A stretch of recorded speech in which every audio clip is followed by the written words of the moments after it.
नमस्कार दोस्तों, मैं नितिन आपका बहुत बहुत स्वागत करता हूं क्रिप्टो मनी मंत्रा के एक नए वीडियो में। आज के इस वीडियो में हम बातचीत करेंगे यहाँ पर क्रिप्टो करेंसी मार्केट की, और साथ ही साथ यहाँ पर बातचीत करेंगे कि जो सीपीआई डेटा आने वाला है 10 तारीख को, उसका क्या कुछ इफेक्ट हो सकता है, क्या कुछ इफेक्ट देखने को मिल सकता है यहाँ पर क्रिप्टो करेंसी मार्केट के अंदर। इन सब चीजों के बारे में डिस्कशन करेंगे आज के इस वीडियो में। तो आगे बढ़ने से पहले आप लोगों से कहना चाहूंगा कि अगर आप हमारे चैनल पे पहली बार आए हैं तो सब्सक्राइब का बटन बिल्कुल दबा लीजिएगा, बेल आइकन को भी ऐसे दबा लीजिएगा ताकि आपको सारी नोटिफिकेशन मिल सके हमारे वीडियो से रिलेटेड, और साथ ही साथ इस वीडियो से जरूर लाइक कर दीजिएगा ताकि हमको मोटिवेशन मिल सके आप लोग के लिए ऐसे वीडियोस बनाने के लिए। तो चलिए दोस्तों, अब इस वीडियो को शुरू करते हैं। दोस्तों यहाँ पर सबसे पहले बातचीत करेंगे सीपीआई डेटा की ही, कि यहाँ पर जो 10 तारीख को सीपीआई डेटा आने वाला है परसों के दिन, वहां पर क्या कुछ इंपैक्ट देखने को मिल सकता है। तो फटाफट चलते हैं हमारी कंप्यूटर स्क्रीन पर, जहां पर आप लोगों के साथ डिस्कशन करेंगे। तो देखिए ये रहा, जहां पर मेरे पास इंफॉर्मेशन निकल कर आ रही है कि जो सीपीआई डेटा है वो यहाँ पर इंडियन स्टैंडर्ड टाइम के हिसाब से शाम को 6 बजे ये डेटा आना है। और ये जो डेटा आना है 10 तारीख को डेटा आना है, मतलब कि परसों ये डेटा आएगा। और यहाँ पर अगर मैं देखूं कि सीपीआई जो ईयर ऑन ईयर यहाँ पर जो चीज दिख रही है, तो प्रीवियस जो यहाँ पर सीपीआई डेटा था, मतलब कि जो इन्फ्लेशन के जो नंबर्स आए थे पिछली बारी, वो आए थे 3% आया था इन्फ्लेशन। और इस बारी जो फोरकास्ट है यहाँ पर वो है 3.3% का, मतलब कि यहाँ पर उम्मीद जताई जा रही है कि जो इन्फ्लेशन है वो थोड़ा सा हल्का सा जो है वो बढ़ सकता है। अभी तक हम देख रहे थे कि जो इन्फ्लेशन है वो regularly down down down down आ रहा है, और एक्सपेक्टेशन भी डाउन साइड की ही होती थी। लेकिन इस बारी जो एक्सपेक्टेशन है वो थोड़े से ऊपर लेवल की है। तो अब इस चीज को थोड़ा सा डीप में समझते हैं कि क्या कुछ यहाँ पर इसका इंपैक्ट हो सकता है। तो देखिए, अगर यहां पर सीपीआई डेटा 3.3 या फिर पिछली बारी का जो इन्फ्लेशन जो डेटा था 3% का, उससे अगर ऊपर की तरफ अगर आता है, तो यहां पर हो सकता है कि माइनर करेक्शन मार्केट के अंदर शायद देखने को मिल जाए। लेकिन ऐसा अगर नहीं हुआ और 3% से नीचे चला गया, या फिर एक्सपेक्टेशन से 3.3% से नीचे का अगर डेटा अगर आया, तो उस कंडीशन में मार्केट हो सकता है पंप। क्योंकि यहां पर इन्फ्लेशन नंबर जितने कम आएंगे उतने ही ज्यादा कम चांसेस होंगे कि अगली बारी जो है वो फेड रेट ऑफ इंटरेस्ट को इंक्रीज करे। तो यहां पर उस खुशी में हो सकता है कि मार्केट जो है वो पंप भी हो जाए। मतलब कि अगर 3.3 से कम आ गया डेटा, तो उस कंडीशन में यहां पर मार्केट पंप हो सकता है। और अगर 3.3 या फिर उसके ऊपर आ गया मार्केट में डेटा, तो एज पर मार्केट जो है वो चार्ट पे चलेगा। मतलब कि अगर 3.3 आया तो चार्ट के हिसाब से चलेगा, और अगर 3.3 से भी ज्यादा आ गया तो हो सकता है कि फिर मार्केट गिर भी सकता है थोड़ा बहुत। ठीक है, तो ये सारी चीजें 3.3 से कम तो मार्केट ऊपर, एग्जैक्ट 3.3 आया जो मार्केट एक्सपेक्ट कर रहा है तो एज पर चार्ट्स, और अगर मार्केट में 3.3 से ज्यादा आ गया तो मार्केट जो है वो डंप भी हो सकता है। तो ऐसी चीजें हो सकती हैं। ये सारा कुछ यहाँ पर अनुमान है जो कि अभी इस समय पर मेरा यहाँ पर देखने को मिल रहा है, जो मैं यहाँ पर बेसिकली आप सब लोगों को बता रहा हूँ कि यहाँ पर ऐसी चीजें मैं यहाँ पर सोच रहा हूँ कि इस तरीके से चीजें हो सकती है, क्योंकि जो प्रीवियस एक्सपीरियंस है मेरा वो कुछ यही चीजें कहता है। तो चलिए अब यहाँ पर बातचीत करेंगे थोड़ा सा बिटकॉइन के चार्ट के ऊपर, जहां पर सिचुएशन किस तरीके की लग रही है वो सारी चीजें डिस्कशन करेंगे। तो फटाफट आते हैं यहाँ पर बिटकॉइन के चार्ट पर। मैं शेयर करता हूँ आप सब लोगों के साथ मेरी स्क्रीन, और ये रहा बिटकॉइन का चार्ट। और बिटकॉइन के चार्ट के ऊपर आपको एक बहुत ही इंपॉर्टेंट चीज बतानी है जो कि प्रीवियस किसी चीज से रिलेटेड है, और आपके सामने ही दोनों चीजें यहाँ पर चार्ट के ऊपर वैसे आपको दिख रही होंगी, फिर भी मैं आप सब लोगों को दिखा देता हूं कि क्या एग्जैक्टली मैं कहना चाह रहा हूं। तो देखिए, अगर आप इस पोर्शन को बड़े ध्यान से अगर आप देखें, ठीक है, ये जो पोर्शन था, ये जो जगह थी, इसके बाद अगर आप यहां पर देखें और इसी चीज को अगर आप यहां पर भी देखेंगे, राइट, तो आपको कुछ सिमिलैरिटीज नजर आ रही होंगी कि देखिए मार्केट ऊपर पंप करने के बाद यहां पर इस तरीके से नीचे तो जा रहा है, लेकिन यहां पर साइडवेज मूवमेंट करते करते नीचे की तरफ जा रहा है। मतलब कि अगर हम एग्जैक्ट तरीके से अगर हम बात करें तो हमको ये चीज नजर आ रही है कि मार्केट नीचे, फिर वापस ऊपर, फिर नीचे, फिर वापस ऊपर, फिर नीचे, फिर वापस ऊपर, फिर नीचे। मतलब कि जो प्रीवियस लो था उसके नीचे आने के बाद फिर से ऊपर जा रहा है, फिर से प्रीवियस लो के नीचे आने के बाद यहां पर फिर से ऊपर जा रहा है। ठीक है,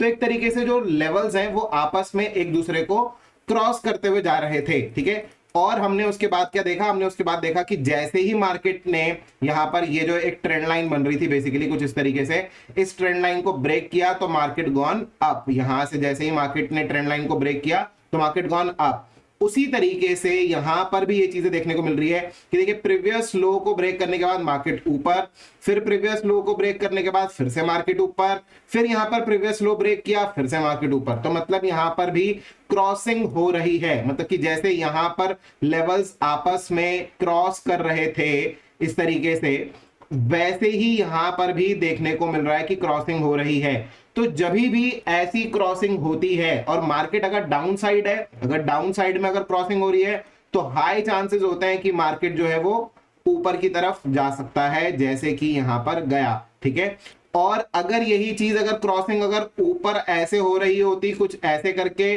तो उस कंडीशन में मार्केट नीचे आ सकता था, राइट। इस तरीके से सिचुएशन चल सकती थी। हम ऐसा एग्जांपल देख सकते हैं, अगर हम पहले भी अगर हम थोड़ा सा अगर हम पीछे चलेंगे तो ये चीज हमको यहां पर भी दिख रही है कि देखिए मार्केट जो है वो ऊपर की तरफ क्रॉसिंग कर रहा था, सारे लेवल्स जो है वो ऊपर की तरफ जाते वक्त एक दूसरे को क्रॉसिंग कर रहे थे, क्रॉस कर रहे थे, तो मार्केट नीचे आ गया था, राइट। इस तरीके से मार्केट नीचे आ गया था। तो वही चीज, उसी का ही अपोजिट हम ऑलरेडी एक बारी विटनेस कर चुके हैं। अगली बारी हमारे पास एक और बारी यहां पर मौका देखने को मिल रहा है,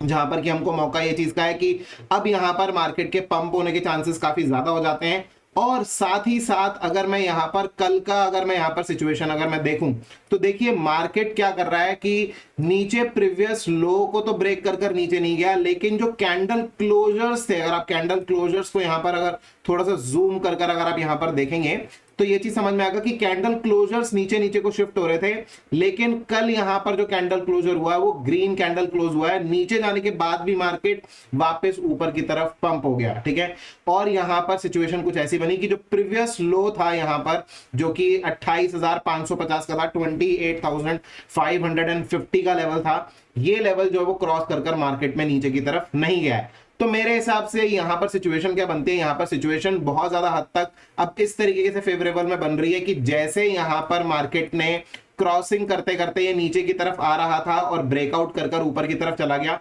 वैसे ही यहां पर दोबारा हो सकता है सीपीआई डेटा या उसके बाद में कुछ ये एक ट्रेंड लाइन अभी बन रही है। और इस ट्रेंड लाइन को मैं इंतजार करना चाहूंगा कि यहां पर ये जो ट्रेंड लाइन है अगर ये ब्रेक हो जाए समवेयर अराउंड, अगर मैं बात करूं तो ये लेवल्स जो होंगे मेरे हिसाब से ब्रेक करने के, अगर आज कल के अंदर अगर ये ब्रेक अगर होता है तो 29,500 का लेवल होगा, लगभग लगभग 500 600, 29,500 600 का लेवल,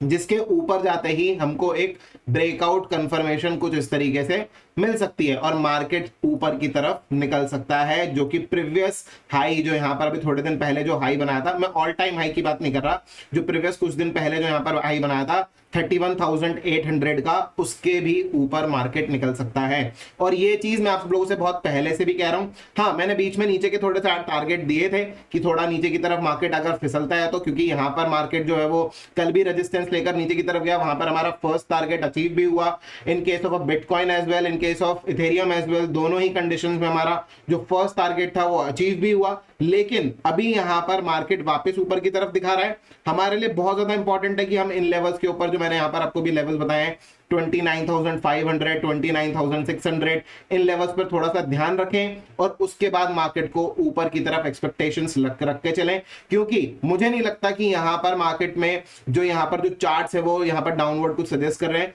मार्केट में यहां पर जो सिचुएशन चार्ट्स को देखकर लग रही है, जो प्रीवियसली भी यहां पर हमारा एक्सपीरियंस है इसी पैटर्न के साथ, सेम पैटर्न, ये थोड़ा सा बड़ा पैटर्न था और ये बस थोड़ा सा छोटा पैटर्न है, राइट। इस तरीके से करके पैटर्न सेम है, सब कुछ चीजें सेम है यहां पर। उसी चीज को देखते हुए मेरे को यहां पर क्लियरली समझ में आता है कि मार्केट जो है वो ऊपर की तरफ निकल सकता है। और वही मेरे पुराने टारगेट्स वापस से जो मैं पहले भी कहता हुआ आया हूं कि देखिए ये जो हाई था, ये जो विक थी यहां पर, इसके ऊपर एक बारी मार्केट को जाना चाहिए। ये लेवल कौन से थे, ये लेवल थे 32,400 का लेवल, बेसिकली 32,399 था, राइट। लेकिन आप यहां पर एग्जैक्टली अगर आप 32,400 अगर आप लगाएंगे तो मेरे हिसाब से ये लेवल एकदम सही बैठता है, जहां पर कि हमारा यहां पर बिटकॉइन का ये जो प्राइस का टारगेट बन सकता है। और यहां से भी थोड़ा बहुत अगर ऊपर की तरफ अगर निकलना चाहे, अगर यहां पर हो सकता है कि 34,000 तक भी अगर मार्केट जाना चाहे, 34,100 200 के लेवल्स तक भी मार्केट जाना चाहे, तो it's not a big deal, it is possible यहां तक मार्केट ऊपर जाके फिर मार्केट नीचे की तरफ ऐसे गिर सकता है। अभी फिलहाल के लिए ऊपर के टारगेट्स बनते हैं मेरे हिसाब से 32,400 34,000 तक के भी टारगेट हो सकते हैं, मतलब कि दोनों के बीच के टारगेट्स मैं यहां पर लेकर चल रहा हूं, लेकिन 32,400 का टारगेट तो मैं लेकर चल ही रहा हूं कि मार्केट यहां तक तो मेरे हिसाब से आने वाले कुछ दिनों के अंदर यहां तक देखने को मिल सकता है, जिसके चांसेस काफी ज्यादा हाई हैं। ठीक है, तो ये सारी चीजें लेट्स सी क्या कुछ होता है, लेकिन यहां पर ये सारी सिचुएशन को नजर आ रही है। मार्केट यहां पर बाय द डिप सिनेरियो यहां पर सजेस्ट कर रहा है और यहां पर मार्केट जो है वो ऊपर जाने की एक्सपेक्टेशंस काफी बढ़ जाती हैं। तो ये सारी चीजें, चलिए थोड़ा सा अब आगे बढ़ते हैं और इथेरियम के चार्ट के ऊपर डिस्कशन करते हैं। तो देखिए इथेरियम के चार्ट के ऊपर अभी यहां पर मैंने एक ये जो है वो 4 घंटे के चार्ट पर एक ये ट्रेंड लाइन बनाई थी थोड़ी देर पहले, और मैंने एक चार्ट जो है इस तरीके से ट्रेंड लाइन के साथ में मैंने टेलीग्राम चैनल पर भी शेयर किया था। तो देखिए यहां पर अभी जो फिलहाल के लिए रेजिस्टेंस बना हुआ है, ये ट्रेंड लाइन रेजिस्टेंस बनी हुई है। अगर बीटीसी पंप अगर होता है तो उस कंडीशन में यहां पर हमको देखने को मिल सकता है कि ये भी ट्रेंड लाइन ऊपर की तरफ ब्रेक हो, देन इस तरीके से मार्केट जो है वो ऊपर की तरफ चला जाए। अगर सीपीआई डेटा ने कुछ ऐसा यहां पर दिखाया जिससे कि मार्केट यहां पर ऊपर की तरफ जा सकते हैं, मतलब कि जो एक्सपेक्टेड लेवल है 3.3 का, अगर उससे नीचे आ गया यहां पर इन्फ्लेशन, तो उस कंडीशन में मार्केट जो है वो पंप हो सकता है। वही चीज मैं आप सब लोगों से कह रहा हूं, और इस चीज की इंफॉर्मेशन मैं आप लोगों को हमारे टेलीग्राम चैनल और ट्विटर हैंडल पर जैसे ही डेटा शाम को 6 बजे 10 तारीख को आएगा इंडियन स्टैंडर्ड टाइम के हिसाब से 6 बजे शाम को, उस समय पर मैं आप सब लोगों के साथ शेयर कर दूंगा वो डेटा। हमारे टेलीग्राम चैनल और ट्विटर हैंडल दोनों पे ही लिंक डिस्क्रिप्शन में दिए हुए हैं, अगर आपने अभी तक ज्वाइन नहीं किया है तो वहां पर आप ज्वाइन कर सकते हैं। तो ऐसी कुछ एक्सपेक्टेशन है, और साथ के साथ मैं आप लोगों को बता दूं कि इस मूव में जो इथेरियम का मूव है, इसके अंदर मैं एक्सपेक्ट कर रहा हूं कि यहाँ पर जो कुछ दिन पहले जो यहाँ पर मार्केट में, कुछ दिन पहले नहीं मतलब कि इनफैक्ट यहाँ पर जो अप्रैल का हाई था यहाँ पर 2140 के आसपास, 2140 2145, ये जो लेवल्स थे, इस लेवल को यहां से ऊपर की तरफ क्रॉस कर मैं एक्सपेक्ट कर रहा हूं कि आने वाले कुछ दिनों के अंदर मार्केट इसके ऊपर निकल सकता है। इसकी पॉसिबिलिटीज काफी ज्यादा हाई हैं और मेरे हिसाब से ऊपर की तरफ मार्केट जो है वो निकलने के चांसेस बन रहे हैं। यहाँ पर क्लियरली दिख रहा है चार्ट के ऊपर कि यहाँ पर ये ट्रेंड लाइन रेजिस्टेंस है। जैसे ही ट्रेंड लाइन रेजिस्टेंस अगर ऊपर की तरफ ब्रेक अगर होती है, then it is a good chance कि मार्केट के अंदर लॉन्ग किया जा सके। और अभी भी अगर हम चाहें तो यहाँ पर छोटी छोटी, बहुत ही छोटी छोटी पोजीशंस जो है वो लेना चाहें तो ले सकते हैं, कोई बुराई नहीं है, लेकिन स्टिल ऊपर की तरफ ब्रेकआउट होने के बाद अगर हम लेंगे तो एक बेटर कंफर्मेशन हमारे को मिल जाएगा, राइट। तो ये सारी चीजें जो कि यहाँ पर चार्ट के ऊपर दिख रही है, लेट्स सी किस तरीके से मार्केट आने वाले टाइम में रिएक्ट करता है। लेकिन जो एक्सपेक्टेशन है मेरी मार्केट से, जो चीजें दिख रही हैं चार्ट के ऊपर, वो सारी चीजें मैं आप सब लोगों के साथ यहाँ पर शेयर कर चुका हूँ। तो फिलहाल के लिए दोस्तों आज के इस वीडियो में इतना ही। उम्मीद करता हूं कि आपको वीडियो का पसंद आया होगा, आपको क्लैरिटी मिल गई होगी कि किस तरीके से यहाँ पर मार्केट जो रिएक्ट कर सकता है, किस तरीके के बिटकॉइन के चार्ट बन रहे हैं। जिस तरीके से पहले भी मार्केट में क्रॉसिंग करते करते नीचे की तरफ आया था बिटकॉइन और फिर सडन पंप हो गया था, वैसे ही दोबारा यहाँ पर स्ट्रक्चर बन रहा है, क्रॉसिंग करते करते नीचे की तरफ आ रहा है और उसके बाद ऊपर की तरफ जा सकता है। और यूजुअली ये जो क्रॉसिंग हो रही होती है, ये फोर्थ वेव में क्रॉसिंग हो रही होती है, फिफ्थ वेव ऊपर की तरफ चला जाता है। और यहां पर भी हमको यही चीज ही देखने को मिल रही है कि फोर्थ वेव में नीचे की तरफ क्रॉसिंग हो रही है and market can go up. इस तरीके से चीजें देखने को मिल सकती हैं। तो यही सब कुछ चीजें हैं फिलहाल के लिए दोस्तों। आज के इस वीडियो में इतना ही। उम्मीद करता हूं कि वीडियो काफी पसंद आया होगा। अगर आपको वीडियो पसंद आया है तो लाइक का बटन बिल्कुल दबा दीजिएगा, ज्यादा से ज्यादा शेयर कीजिएगा इस वीडियो को अपने दोस्तों के साथ में, और कमेंट कर जरूर बताइएगा कैसा लगा आपको आज का वीडियो। तो फिलहाल के लिए दोस्तों आज के इस वीडियो में इतना ही। वीडियो देखने के लिए आप सबको बहुत बहुत धन्यवाद। जय हिंद, वंदे मातरम।